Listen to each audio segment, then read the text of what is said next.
Happy Thursday, everyone. Today's story is Mrs. Pepperpot at the Bazaar.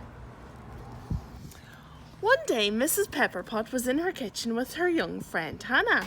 Hannah was busy scraping out a bowl and licking the spoon where the old woman had been making gingerbread shapes. There was a knock at the door, and in walked three very smart ladies. "Good afternoon," said the smart ladies. "We are collecting prizes for the raffle at the school bazaar. Do you have little thing that we could have?" "Oh, I'd like to help," said Mrs. Pepperpot. "Would a plate of gingerbread be any use?"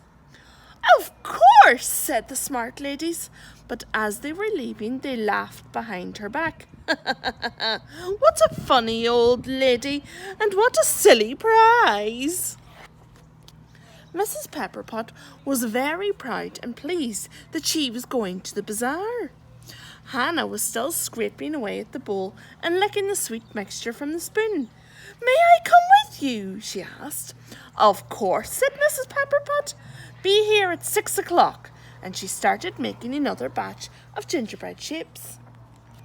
But when Hannah came back at 6, the old woman was not there, and she could hear an odd noise coming from the table.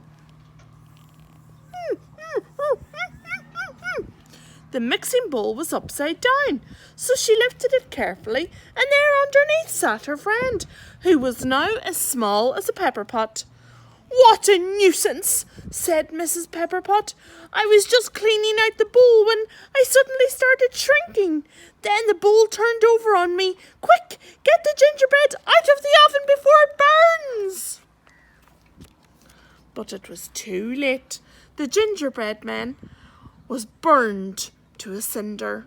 Mrs. Pepperpot sat down and cried. She was so disappointed.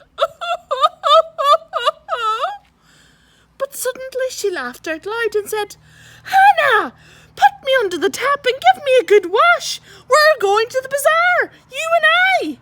"But you can't go like that," said Hannah.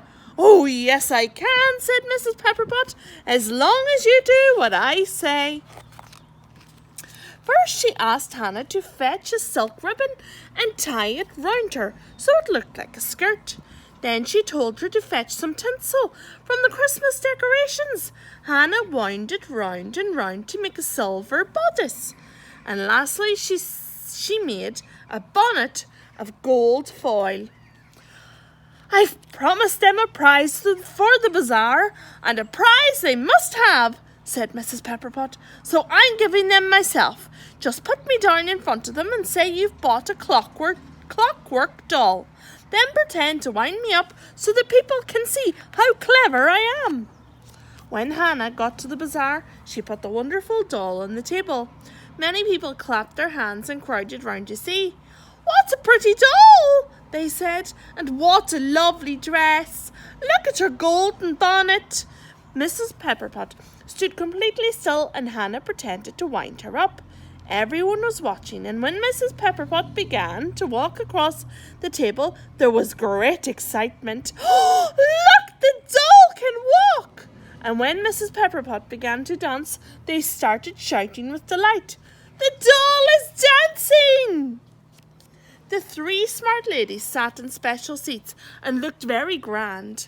One of them had given 6 coffee cups for the raffle, the second a lovely table mat, and the third a beautiful iced cake.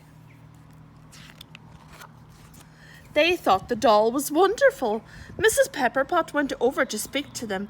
The three smart ladies looked very pleased. "Come to me," said the one who had given the coffee cups. "Let me hold her a little," said the lady with the table mat. "Now it's my turn," said the lady with the iced cake. "Well, I must say, this is a much better prize than that funny old woman offered us today. Now, she should never have said that." Mrs. Pepperpot leaped out of her hand and landed plop right in the middle of the beautiful iced cake. Then she waded straight through it. The cake lady screamed, "Ah!" but people were shouting with laughter by now. "Take that doll away!" shrieked the second lady, but squish squash went Mrs. Pepperpot's sticky feet right across her sticky, lovely table mat. "Get that dreadful doll away from us!" cried the third lady, but it was too late. Mrs. Pepperpot was on the tray with the coffee cups and began to dance a jig. Cups and saucers flew about and broken into little pieces. What a to-do! Suddenly it was time for the raffle.